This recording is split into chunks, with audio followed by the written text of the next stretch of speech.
So, when we first got started, we were kind of naive and we were so nice, I would say, and generous with our time. And I can tell you during that time how many texts we got like on Sunday evening for non urgent issues or phone calls on the weekends that were not emergencies. And what we realized is we were kind of training our tenants to do that because we didn't acknowledge that it was not okay, and we didn't give them an alternative pathway in order to kind of treat us like a business also, and to be able to get the information to us in the right process. Hey, friends, welcome back to Real Estate Investing for Life. I'm Jonna Weber. I am a realtor, investor, mentor, and adventurer. I'm going to add that to the list today. I am recording a very informal episode once again from my phone. As if some of you tuned in last week, you know that I recorded from Asia, and I'm still in Asia. We are on this week 2 of adventures. By the time this goes live, I will be back in the States, but I wanted to just do another recording right here and catch you while I had a few things on my mind. And also, I got to describe where we are. We are in a town right now, a resort town in Malaysia called Langkawi. And it is so gorgeous, guys. It's one of those cool places because in my mind, it is so special because it's not one of those places that everybody goes to. And it's very unique. It's very much a resort town, very popular with tourists from this part of the world. And of course, local Malaysian people that come here and visit. We're at this gorgeous resort. It's actually called the St. Regis, which you probably have heard of St. Regis hotel chains. We are there. We don't normally stay at big chains when we travel, but this was just a beautiful opportunity. It's secluded, and we are in this beautiful villa right on top of the water, overlooking these gorgeous, gorgeous, I guess you would say, islands across from us, but they have totally filled in with trees, and they're mountainous kind of, and there are sailboats, a few sailboats sailing along, and other than that it's just extremely serene. We've had quite a bit of rain on this trip, but today is absolutely stunning, and we're just soaking it in because it's our last full day here in, and then we're headed off to Singapore for a couple of days before we head home. So this has been such a blessing. And it got me to thinking about the ability and the strategies that we use and I recommend to use when you are traveling, and even if you're not traveling, but setting up systems and processes for your tenant filled properties. So whether you have a one unit or one home, single family rental home that you manage, or whether you have a couple of dozen, it's something that really applies to anyone out there with a rental property that self manages. I remember when I was first getting started in our rental journey and being intimidated by friends that I made along the way in the investor community that had a bunch of rental homes. And I remember asking one of them, actually, I'm like, don't you get stressed knowing that all these people are relying on you?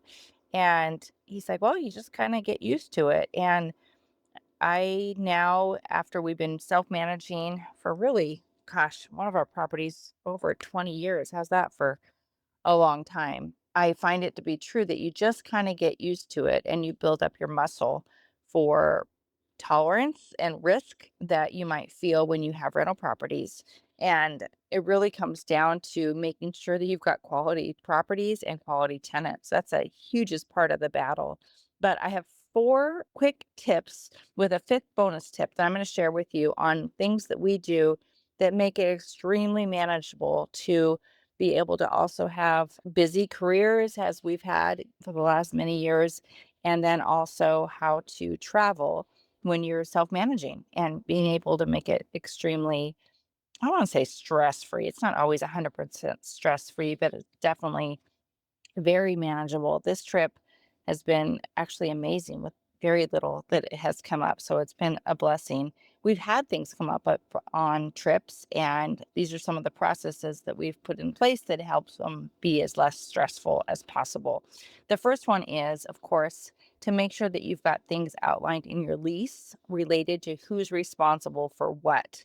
And that's a huge one that we've learned along the way. And we've had to adjust our lease over the years and keep adding things because your first few tenants, you forget things that aren't addressed one way or the other and who's in charge of it. Like it even down to like who if you have a refrigerator that's provided with the property and it needs water filters, who's in charge of that? Who's in charge of putting a new light bulb in the refrigerator? Some things that are like not critical at all, but they come up and they cost time and they cost money and they possibly cost friction with your tenants too. So you want to have everything outlined in your lease as far as who is responsible for what upkeep, down to who changes out the filter in the furnace and who changes the light bulbs, who sets up the sprinkler system, all that good stuff. Have it all very clearly outlined in your lease so that your tenant has proper expectations and knows when to come to you and when to handle something themselves. Number 2 is make sure that all of your processes are in writing to your tenant. So your lease is going to spell out exactly what is covered and what is not, and who's going to take care of it. And if you outlined all of your processes in a lease, it would be so long that I recommend that you refer to a secondary document which outlines your processes, and we have them actually outlined specific for each property because things vary a little bit. You know, a single family property is a little bit different than someone who's living in a triplex, for example. Some of our properties have yard maintenance included, or multifamily, but some of them, like single families, they're completely responsible for all of their yard maintenance and utilities. So it's going to vary by type of property, but you're going to want to have all the processes clearly outlined to your tenants. And also, and this is the most important thing, especially when you're traveling and trying to protect your time, is the timelines, both for when to contact you and then the timeline that you have to return to get something done for them. Okay. So when we first got started, we were kind of naive and we were so nice, I would say, and generous with our time. And I can tell you during that time how many texts we got, like on Sunday evening, for example, for non urgent issues, or phone calls on the weekends that were not emergencies. And what we realized is we were kind of training our tenants to do that because we didn't acknowledge that it was not okay. And we didn't give them an alternative pathway in order to kind of treat us like a business also, and to be able to get the information to us in the right process. So since that time, we set up both timelines for what will get done when. So for instance, when we've got a very, very big, I guess, emergency, there's only a few emergencies truly in houses, but let's say it's the middle of winter and the heat goes out. We would consider that an emergency, and then we will do everything in our power to get a response and a fix within 24 hours. Okay. But there's a lot of things that come up that are not emergencies. It may be a broken handle. It may be oh gosh, I can't even think of another example right at the minute, but a handyman kind of situation that's needed, or an outlet stops working, that kind of thing. We have it clearly outlined that we will address it within 7 business days to give us a little bit of time because people aren't always readily available. And if it's truly not an emergency, we want to minimize any kind of overtime, after hours calls, all that good stuff. And also want to make sure that we're respectful of our vendors. And we'll talk about them in a minute. So the first thing is the lease, having everything out clearly outlined in the lease on who does what. The second thing is having clearly written processes for the timelines and also for how a tenant is going to contact us. So that leads me to point number 3. I would say one of the things that we did that really, really helped is to set up a specific way for tenants to contact us specifically related to tenant issues. Now, we've done different iterations. There are some great tenant management softwares out there. Rent Perfect is one that is a great supporter of our national RIA. And I encourage you to check out Rent Perfect, both as a maintenance kind of software and screening software for your tenants. I could do another episode about that. But In our case, we just set up a simple email address specifically for tenants. And that way, if a maintenance request comes in, it is solely in that inbox, and we are not mixing it with all of our busy business emails. And that does a couple of things. One, it helps us just see that and quickly be able to run through the line and check that on a once daily basis to see if there's any tenant issues or requests. And then, second of all, it gives you the ability to quickly share that information with someone that might be helping you when you're not available to follow up on maintenance requests and tenant requests. That could also include like giving notice, that kind of thing.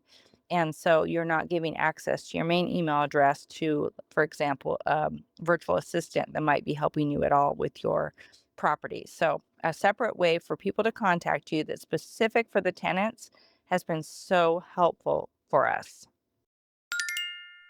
Hey, Idaho investors, here's a stat that might surprise you. Over 70% of successful real estate investors say their best deals didn't come from the MLS or from a cold online lead. They came through their network. So if you're serious about growing your portfolio, it's time to get in the right room.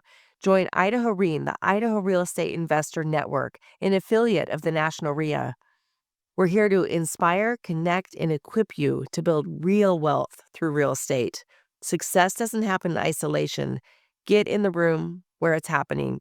Visit idahorean.com and join us today. The fourth tip, a thing that I think is probably, gosh, rivals maybe could be the first most important tip, is to get your team of trusted vendors. So when we're out of area, there's really about five things that typically go wrong.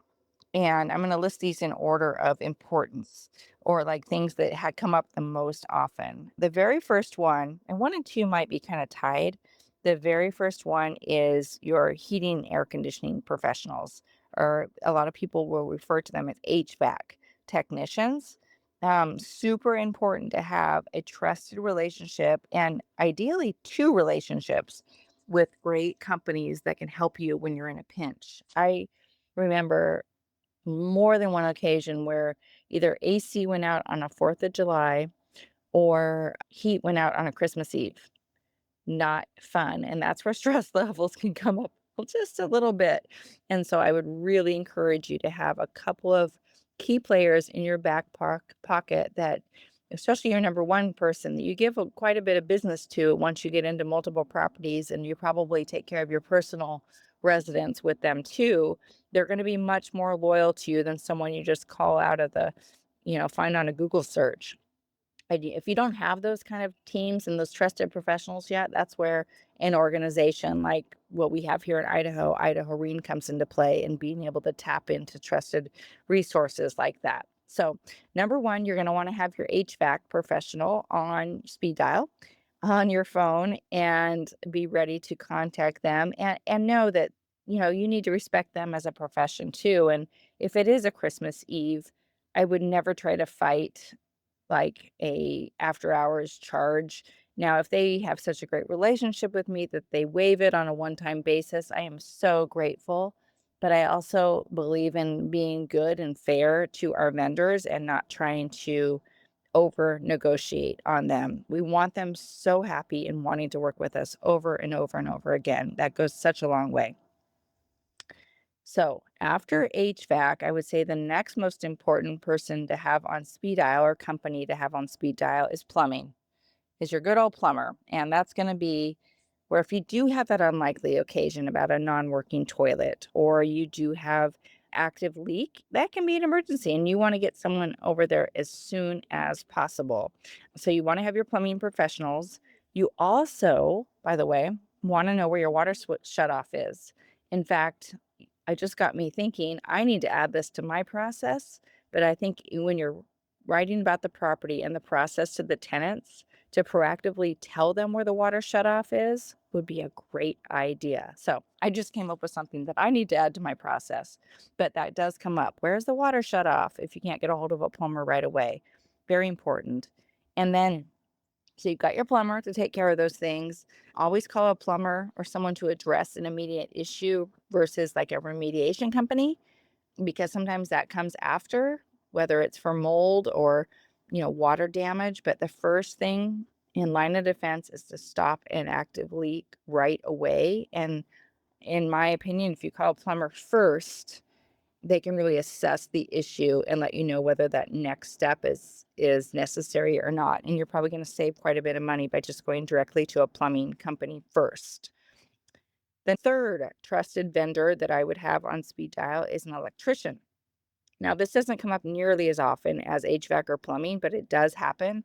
We had a townhome this last year that like literally got struck by lightning on a freak thunderstorm and on the roof, and something happened and it fried some of the electrical outlets. Thank heavens no one was hurt, but we needed to get an electrician over there the next day to walk everything through, make the necessary repairs, and most importantly, ensure that we had a safe environment, both to keep the integrity of our house and then also, of course, for the tenants. Okay.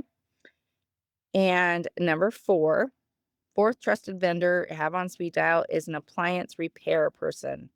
And we could go deeper on what appliances are typically included, but I would say most standard in the state of Idaho, for example, is to provide your basic stove, oven, dishwasher, if that's a thing in your unit, and then also a refrigerator. And that is probably the most likely thing to go out is a refrigerator. Oh, and microwave issues as well. You'll learn quickly what to prioritize as an emergency. So, a refrigerator going out, if that's the main source of refrigeration for your tenants, you're going to want to address that as soon as possible. Or I would say a microwave, eh, people are using them less and less, and I would not constitute that as an emergency. And then the fifth one would be handyman. And handyman, I don't know if I've ever seen a handyman situation where we need to get them in on an emergency basis, but you want your trusted handyman on speed dial so that you can get those little things that irritate tenants or create possibly unsafe situations. You want them to be able to address things correctly and as soon as possible with as little hassle to your tenants as possible. Here's another perk for when you have these trusted professionals and you're having them in your space, your rental properties regularly. There's another little added perk is that they are great at updating you on the status of the property, what it looks like. We've had crazy things happen where we've been alerted that guess what? There's a puppy living at the house, and the lease stated there were no dogs on the lease. And that is a great little check and balance to be able to have essentially walkthroughs of your property on a semi regular basis without you needing to nag and be in the property all the time. So just a little tip there, but it's been great. So you've got your HVAC person, your plumber, your electrician, your appliance repair, and your handyman. So there's more beyond that, I know, but those are the big five that I can think of that we typically see. Secondary ones would be like pest control, maybe a landscape type company, a sprinkler repair person. So I could make that list a lot longer, huh? But those are your top ones. And then number 5, this is my bonus tip that I didn't really think about ahead of time, but I just as I was pressing record, I thought I would share this little tip of getting the neighbor's contact information and exchanging information in a property where you've got a next door neighbor. And we have a lot of single family rental properties, and most of the time, the person living next door tends to be an owner occupant who obviously cares about the property. And you want to just open up really friendly dialogue and have the ability for them to feel free to contact you if there's something extremely unusual about the property. Another example on that has been what I said before, like them alerting us of a pet at the property. And also, if there is a tree that's fallen over or a fence that is a shared fence that falls down, it just really opens up communication. You've got a way for them to contact you and alert you if something's wrong with the property. And then also, You've got a way for you to contact them if something were to happen and you are far away and traveling, such as we are right now, and you're not able to get a hold of the tenant for whatever reason. Another perk why you want that contact information and for them to look out for you is to communicate with them too when a property is vacant. So let's say someone's moved out and you've got it up for rent, but you don't have a sign in the yard. I would definitely let them know that it's currently vacant. They can know then people will be going back and forth to view the property with you. But here's what that could save. We had a few years ago an instance where if we would have exchanged contact information and let them know a property was vacant, we could have saved a lot of money. We were on a trip to Hawaii. It was a gorgeous, beautiful trip. Came back so happy, just enjoyed. And we had this vacant property that we were having some work done to it before we got it re-rented. And we got a heads up when a person came in. I think he was going in there to wash the interior of the windows, and he couldn't get in through our contractor's lockbox that we had set up because the contractor's lockbox was missing. And he alerted us that, and we were like, "Oh, it's right there. Here's the code." And we kind of were downplaying it because we thought, "He's really silly. It's right in front of him. He doesn't know how to get into the place." Well, long story short, somebody had cut our contractor's lockbox off of the front door, and they had started squatting in the property. And it was someone with a record. It was hiding from police. It was a big old long story. We got involved with police, witnessing what had happened and had an ability to request getting reimbursed for things, but the guy didn't have any money. Long story short, we did lose money and we lost like a month of being able to show the property because he made all kinds of damage to the property.